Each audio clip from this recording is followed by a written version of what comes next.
Hello, I'm Amanda Walker, and welcome to Inside America, the show that brings you insight and analysis of the biggest issues facing the United States right now. In today's episode, the fallout from the capture of Nicolás Maduro. The world is still reeling after the dramatic arrest that's still sending shockwaves far beyond Caracas. Under our new national security strategy, American dominance in the Western Hemisphere will never be questioned again. Won't happen. The Trump administration has declared victory, but this is far from over, with huge questions remaining about Venezuela's future. In this episode, we'll examine whether Donald Trump's days as a self-styled president of peace are over. And we'll dive into the questions on everyone's minds. Is any of this legal? And what could come next? The president appreciates performative military action, military spectacle, and so he's likely emboldened by this. So, the implications of the Trump administration's incredibly bold move go way beyond America and Venezuela. The aggression has quickly extended to Trump restating his desire to take over Greenland. The world is watching and wondering, where does this stop? Before we get to all that, here's a reminder of how all of this unfolded. Saturday, January 3rd. The world woke up to this message from President Trump, boldly announcing that the US military had carried out a campaign of airstrikes across Venezuela, ultimately seizing President Nicolás Maduro in their fortified compound in Caracas. Overnight, the US military unleashed its full might at key installations across the country, dismantling Venezuela's defense systems and its ability to respond to the surprise assault. Just over 2 hours later, it was over, with President Maduro giving up, according to the US military. By midday, Trump returned to Truth Social, announcing that President Maduro was now on board the USS Iwo Jima with this stunning, unverified photo. The dramatic arrest quickly sparked questions of legality. Secretary General of the UN, Antonio Guterres, issued a statement expressing concern that the US had not respected international law prohibiting the use of military force inside a sovereign state. Secretary of State Marco Rubio later pushed back, describing the mission as a US law enforcement function, not direct military action. Yet, at a press conference out of Mar-a-Lago on Saturday, Trump made this astonishing claim.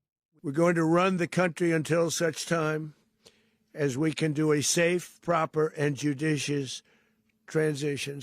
We're going to have our very large United States oil companies, the biggest anywhere in the world, go in, spend billions of dollars, fix the badly broken infrastructure, the oil infrastructure, and start making money for the country. By Sunday, the world learned that Maduro and his wife had been transported to the United States and were being held in a federal detention center in Brooklyn, indicted on narco-terrorism and drug trafficking charges.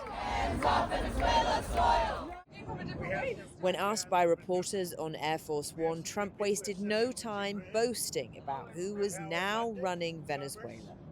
Don't ask me who's in charge, because I'll give you an answer and it'll be very controversial. What does that mean? It means we're in charge.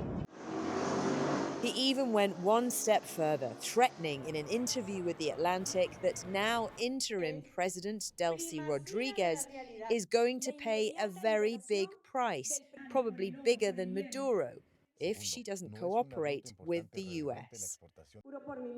Rodriguez struck a conciliatory tone in response, saying in a statement on social media that we invite the US government to collaborate with us on an agenda of cooperation oriented towards shared development within the framework of international law to strengthen lasting community coexistence. On Monday, Maduro's arrival in a New York federal courtroom marked the completion of an extraordinary journey from his platform of power in Venezuela to handcuff detainee under U.S. custody. Maduro passionately pleaded not guilty, calling himself the president of the Republic of Venezuela, defiantly telling the courtroom that he had been kidnapped. "I'm innocent. I'm not guilty. I'm a decent man," he said. And as he exited, he said, "I am a prisoner of war." Striking words there from Nicolás Maduro. It goes to the heart of bigger questions. What is the United States legally allowed to do beyond its borders? And what does a rejection of the rules mean for the rest of the world? Brian Finucane is a senior analyst at the International Crisis Group. Before that, he was a State Department lawyer focused on counterterrorism and government use of military force.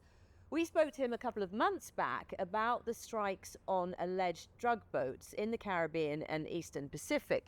We met again after Maduro's arrest, and I asked him what he made of this dramatic escalation.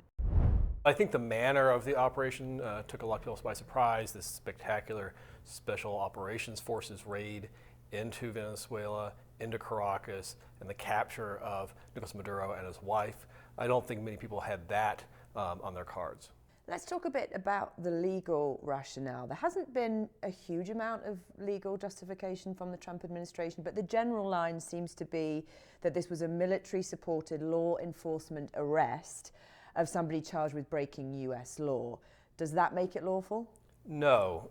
So there are a number of issues at play here, but the two principal ones are whether the operation, this use of military force in Venezuela, was lawful under international law, and whether the president had authority under U.S. domestic law to use the military in this way.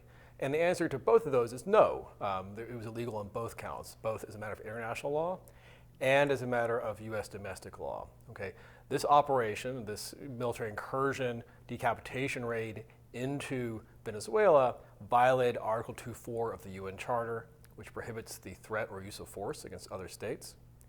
And President Trump conducted this operation without prior congressional authorization. The U.S. Constitution gives Congress, not the executive, the power to declare war and other related war powers. And this operation encroached upon, usurped Congress's powers over war under the U.S. Constitution. People are drawing parallels with Panama and what happened there in 1989. George H.W. Bush going in there for the arrest of General Noriega on drug-related charges. So lots of comparisons being drawn, also declared as being unlawful at the time. Bill Barr, of course, who went on to be Donald Trump's Attorney General, was then a young attorney in the Justice Department. He wrote this memo, which I know you've written on, saying that essentially that the president has inherent power under the Constitution to dispatch the FBI abroad, that ultimately it was okay to violate international law. Very controversial then, very controversial now.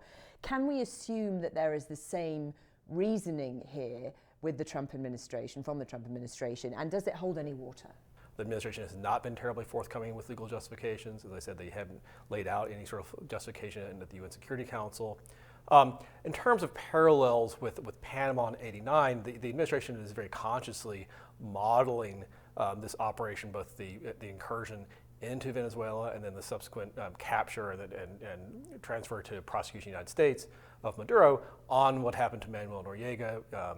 It was cited at the UN Security Council earlier this week.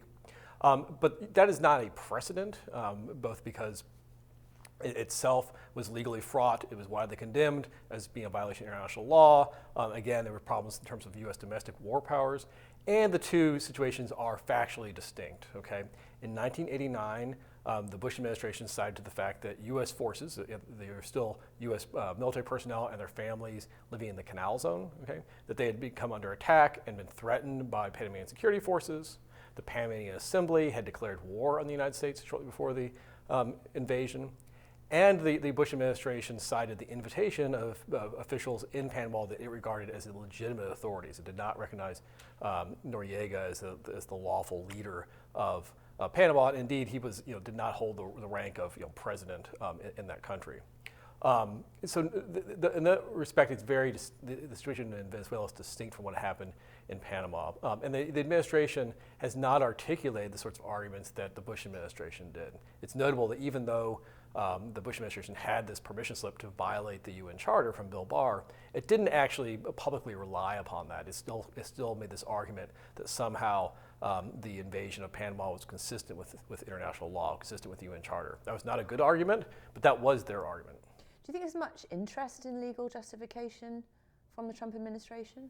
Much less so. Across the board, they have shown a disregard for the U.S. Constitution, statutes, and international law. So it's not exactly a surprise in this instance that they would not put forward any sort of serious legal justification. And this wasn't a clean operation. Dozens of people killed. Is that legal? Marco Rubio, Secretary of State, seems to be suggesting that happened because of protection of troops, self-defense. Well, I would want to say at the outset, this is why the U.S. Constitution, this is why international law, the UN Charter, make decisions on use of force hard. They're heavily regulated, and that use of force should be a last resort, not a first resort, because there are inevitably tragedies of this nature, okay, even before you get to the question of whether specific killings were lawful. When Donald Trump talks about now running Venezuela, what authority does the U.S. have to do that? And does that largely depend on how compliant the interim leader is? Delcy Rodriguez is kind of wavering between being defiant and compliant at the moment. But what grounds does the U.S. have to be in charge in any way in Venezuela? There are no grounds. There's no legal basis. And threats to the use of force, as well as the use of force itself, is illegal under the UN Charter. Okay, it's also illegal under U.S. domestic law because the UN Charter is a treaty, and the President of the United States has an obligation under Article 2 of the Constitution to take care that the laws be faithfully executed. And those laws include treaties like the UN Charter. And so further threats of the use of military force against Venezuela to coerce its interim leader, to try to subjugate it, those are unlawful. Now, it's worth noting that the administration may not be singing all from the same sheet of music here, despite President Trump's bluster about running the country. Marco Rubio has taken a somewhat different tone. He seems to articulate a number of conditions or demands that he wants the new authorities to implement or comply with. And there seems to be an ongoing dialogue between the Secretary of State and the interim president about the future of Venezuela. I think it remains to be seen exactly what's going to shake out there, and to what degree the public bluster, both from this administration and the public statements of the new interim leader of Venezuela, to what extent those actually reflect policy on the behalf of both countries, and to what extent there are other arrangements being made behind the scenes. Right, because it's important to remember, isn't it, this is not regime change. This is Maduro's regime who are still essentially in charge. What dynamic does that give to this situation? That's exactly right. This was not a regime change operation. This was a decapitation raid where they captured the leader of the country, spirited him off to the United States, but his government remains in place. It remains to be seen whether it will hold together, okay? It remains to be seen to what degree it will comply with the demands, the requests, the conditions of the U.S. government. These are unknowns. So I think we're going to have to stand by just to see exactly how this plays out. But I do think this underscores the point that military interventions do not have predictable results, okay? And so while President Trump may regard this as a tactical success, a spectacular military victory, that's by no means the end of the story. The issue of a foreign head of state having immunity, is that going to come into play here? Because the US doesn't recognize that. And this is a trial on US ground. Exactly. So yes, he will undoubtedly raise that issue as a potential bar to prosecution, that the courts do lack jurisdiction over him because he is the president of Venezuela. But as you say, that this administration regards him as the illegitimate leader of Venezuela. And in practice, the US courts give great deference to the views of the U.S. executive, the U.S. president, in terms of who else in the world is a head of state, a head of government, or a foreign minister who is entitled to immunity under international law. Well, he could be found not guilty. What happens then? Some or all. We don't know. It's a good question. And so I think this is going to be a lengthy process, but there's also the possibility that Nicolás Maduro or his wife enter into a plea negotiation for, they plead guilty to some of the charges or enter into some other negotiated arrangement with the U.S. government. And just generally, we're talking so much, you're hearing it everywhere, that this was an illegal operation. Is there any consequence to that? Any kind of judicial enforcement when you're dealing with something on this level? There are consequences, but they're not going to be judicial ones for the United States. This rule, the prohibition on the use of force, that is a cornerstone of the international legal order that the U.S. helped build after World War II, okay, and built on the bitter experiences of 2 world wars and the horror of the Holocaust, okay, to prevent further such atrocities in the future, prevent interstate conflict. And for the U.S. to flagrantly and blatantly violate that prohibition that it put into law is destabilizing and likely to encourage embolden other countries to engage in military adventurism in their own neighborhoods. And Trump seems very happy with this big, bold victory is the way he's portraying it. Is that going to inspire more, do you think? Has a new precedent been set here? Well, I think it's also likely to embolden President Trump. And we've heard the rhetoric since the operation, references to potential military action elsewhere in the Western Hemisphere. The president regards this spectacular military operation to have been a tactical success, has touted it. You've seen him celebrate it on social media, in that press conference on Saturday, where he marked it up as a historic win, spectacular win alongside the Soleimani strike, taking out Baghdadi, the attacks on Iran over the last summer. So this is not, the president appreciates performative military action, military spectacle, and so he's likely emboldened by this, and he may wish to undertake more such military adventures in the region. Brian Finucane there. So the fallout continues to be felt far and wide. Let's discuss. We're joined now by 2 voices with very different views on what the United States just did in Venezuela and what it means going forward. Laurie Watkins is a former policy advisor to President Obama, and Adolfo Franco is a former policymaker under President George W. Bush. Welcome to you both. Adolfo, let me start with you. So we heard from Brian Finucane there, essentially saying that there is nothing legal about this U.S. military action. Do you agree? I completely disagree.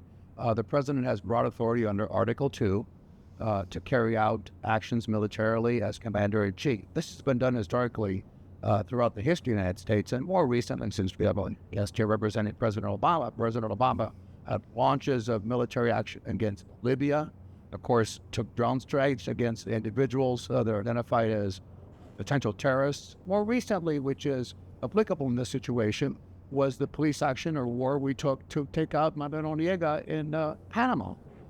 President Bush did not have congressional authorization, and certainly there was no declaration of war. We deployed military assets. We brought Maduro Noriega, the former dictator, to justice in the United States. Ample authority to do this. And in fact, in the Bush administration, I was involved in the removal of President Aristide from Haiti.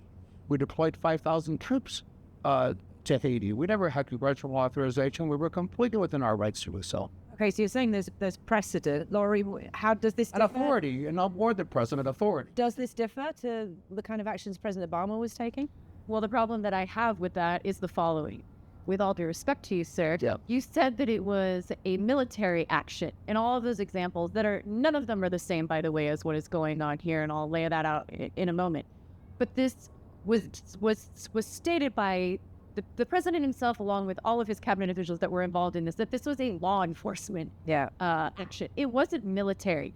Then we find out that there were, hundreds, and the president even said thousands, which I think is wild, American military members on the ground to carry out this action, and that nobody died. Then it comes out that 75 individuals that were in charge of protecting Maduro and the regime and his compound were killed. Oh, but because they're Cuban, who cares? You know what I mean? Like, let's just bypass that or forget about that's happened. And go back to Iraq and Noriega. These are not at all similar situations here. This president, our president, has decided that he wants to personally, there is a regime change. He's now in charge of Venezuela, he stated, and that he doesn't know how long this is going to go on. For years, that the United States is going to occupy another country. That's what I have a problem with, and I think the majority of Americans also Well, I have to say this. There's some corrections here. Number one, this is completely the same thing we did with Maduro Noriega. It was an enforcement action. We took Noriega out of Panama, and we brought the United States to justice. Exactly the same. You're absolutely right. It's a law enforcement action, which is even buttresses my argument more so in terms of the ability to do that. The president never said anybody died. The president said no Americans died, which is exactly the standard that should be held. Obviously, when we took out Osama bin Laden, we went into Pakistan, people died, and no Americans died as well. In fact, the Democrats, be they Biden or Kamala Harris, are criticizing President Trump just a few years ago that he wasn't doing anything to remove Maduro from power. If you're going to tell me diplomacy, after 27 years of dictatorship in the country, this is the only course he had. He has an indictment, and that was enforced. Okay, let's agree to disagree on that. We've covered a lot about the legality of this. What we're definitely witnessing, though, here is a stark shift in Donald Trump's America First policy. Is he getting a taste, do you think, Laurie, for this kind of big, bold action? He seems very happy about it, very invigorated by it. Are we entering a new era of hard power? This is absolutely about ego, okay, of this president and a resource power grab by this president. It's going to go, the money he said is going to go to the Americans and the Venezuelans. The Venezuelans are second in this situation. And also, why didn't you take out anyone else in the regime except for Maduro and his wife? Why wasn't there any coordination or consideration, and we've heard from multiple sources that there has not been, about getting out any American hostages or political prisoners? That wasn't even on the table. So this is absolutely ridiculous that a president is going to invade another country, take out a leader, try him in our country, and then take the resources for our own purposes and the money, by the way. This is just absolutely outrageous. Yeah, every single leader across this entire globe should be concerned about this. And there are many leaders who are not concerned. They actually are teeing up to probably go do the same thing to their neighboring countries. And I'm pretty sure that we all know who those are. China, Russia, Iran. There's a mess in Iran right now. So what does that mean? That Iraq could come in and Well, you raise a good point there, Adolfo. Is the bigger danger in Venezuela not the operation itself, but the precedent that it sets, one that Russia, China, even regional powers could now point to and say, hey, we're justified in doing pretty much what we want to do whenever we want to do it? Didn't we see Russia do that with Ukraine? Yes, and that's a problem. Since your administration, So that's okay. Does the world need more of that? Yeah. Well, let me answer this, Laurie, since you were in the Obama administration. In 2014, they took the Crimea, and President Obama did absolutely nothing. And now there's another invasion. Let me tell you, Tibet, occupied by China. International law is violated every day throughout the world. There's not a precedent on this. We're talking about territory, not an entire country. Let me explain something to you quickly about why to answer these questions of what's going on. Okay, sir. Yes, in Venezuela. Number one is the reason the current regime, which is now going to be resource starved because the U.S. is going to have the resources, is in place is because if you had replaced the entire regime overnight, President Trump, and I know Marco Rubio very well, he's my friend, have done the right thing, which is put pressure on these people to act accordingly until there's a transition to democracy. Had we removed everything, like my friend said, there'd be total chaos. Polling, we know that most people who voted for Trump were wanting him to take a less active role in policing the world.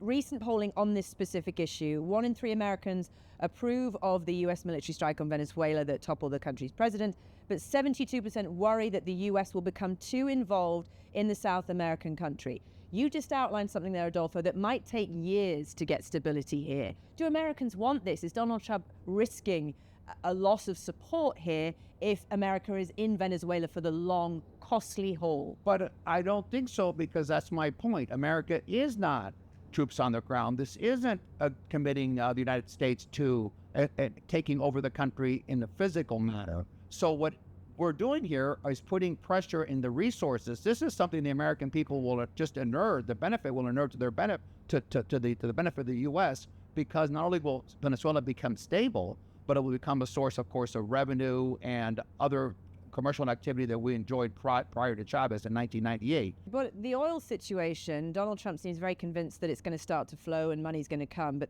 experts say this could take years, an investment of billions to actually get anything moving in a profitable way for anyone. I mean, is pinning hopes on that a bad idea? Yes, given the state of the infrastructure within Venezuela and how much it will cost and the effort that it's going to take. And the other huge problem that not just myself, not just Democrats, the American public, especially members of Congress have, is that they were completely left out of this. And oil and gas executives were consulted and notified about this before members of Congress were. That is absolutely outrageous. That's Absolutely outrageous. But Congress did. That's simply up. That's simply. But what role did Congress play in They this? just went this week to let them to give a briefing after the fact. The CEOs and all the executives were not given any notification. Yeah, but what about Congress, Adolfo? They didn't really play a role. Not true. Congress does not have to play a role. Does not have to play a role. There is no requirement to notify Congress prior to military action. There's absolutely none. He has to. Yes, there is. They need authorization to be able to Where? spend money and do that. No, and it's fanciful no, for you no, to say it is not. that there will I'm be. a lawyer Let me on this. speak, please. No, that is that there will absolutely- be. Okay. That is absolutely untrue. You gave him There is twice no to talk, and there is no notification requirement that is required to give Congress a pre-notification of a Laurie, can you military please action. respond to By that? the way, I'm were trying, we but- was Congress notified of the operation that President Trump? So can I just give Laurie a right to reply here? You're saying that there is no need for Congress to have a role and it here. hasn't Laurie, been you passed. disagree. That is absolutely garbage in what he is saying that Congress. That's not true. Then what are they there for? That's not true. What are they They're doing? there to appropriate They're money. authorizers and appropriators. Exactly, sir. I just got you Not there. before- Appropriators got you to there. send The money. money is appropriated. I'd like to finish my thought. The money is appropriated. And it is Let me tell you, President Obama This is never a one-sided notified Congress conversation. about Libya. We Okay. never notified Pakistan. I mean, the U.S. right. about the operation of the Congress about the operation in Pakistan. It's a controversial topic. There is no notification. We're out of time, There's no unfortunately. notification of a commander-in-chief to use his authority. Thank you both for your passionate perspectives on this. Really interesting conversation. We'll have to leave it there. So this will undoubtedly rumble on. Everybody will be watching what happens next with Venezuela. So much at stake here. But thank you for watching this episode of Inside America. We'll see you next time.